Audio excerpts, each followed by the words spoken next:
Now, this is the way of things, O best beloved, in the glen, when the mornings turn crisp and the air smells of wood smoke and leaf mould. Hedgehog sat most comfortably in his little chair beside the fire, and the sound of sizzling mushrooms filled his burrow. His wooden table was set just so, with a steaming cup of tea, a slice of buttered toast, and the Glen Gazette folded neatly beside his plate. The fire crackled and hissed like a cheerful old friend, and the room glowed warm and golden, as a hedgehog's home ought to on an autumn morning. Presently, Sunday herself peeped in through the window, her golden hair tangled among the branches, and her smile bright as honey. "Ah, Hedgehog," said she, "you've certainly found the right way to greet the day. Mushrooms on toast by the fire, now that's wisdom of the finest kind." Hedgehog chuckled and twitched his whiskers. "Good morning, Sunday. You're not wrong there. When the wind nips one's nose and the leaves come tumbling down, a warm meal and a cheerful heart are the best companions a creature could ask for." He cut another slice of mushroom and chewed it thoughtfully. "Still," said he, "the Gazette tells that frost is coming soon. I shall have to dig out my woolen socks and mend the scarf Mouse knitted for me last year." Sunday rested her golden chin upon the sill and sighed in a way only sunlight can sigh. "Frost always comes, dear Hedgehog, and yet it never stays forever. You know how it goes. The cold teaches the flowers how to sleep, so that they may wake again when the time is right."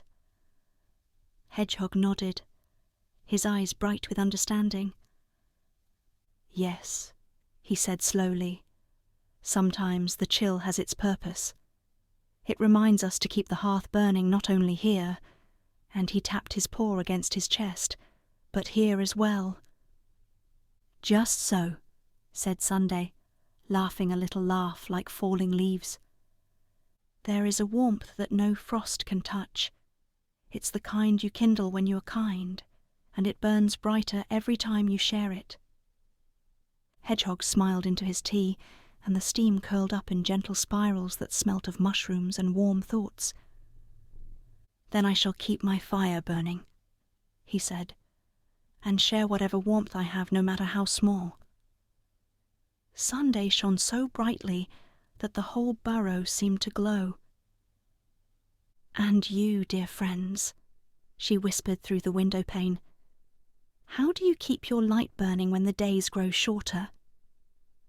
Perhaps through a smile, a quiet deed, or the sharing of your last crumb of toast?"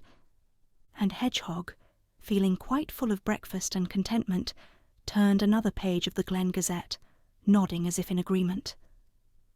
For he knew, as surely as the frost would come and the sun would rise again, that kindness once lit never truly goes out. It merely waits for someone to pass it on. And so, dear one, our fire burns low, and the last embers glow softly and golden in the hearth. The kettle has quieted, the night has drawn close, and all through the glen, the small folk are tucking themselves in. Thank you for visiting us this evening, for sharing a little warmth and wonder.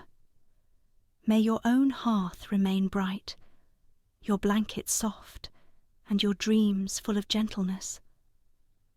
Sleep tight, dear friend, and when next you wander through the glen, we'll have the fire lit, the teapot waiting, and another story ready to share.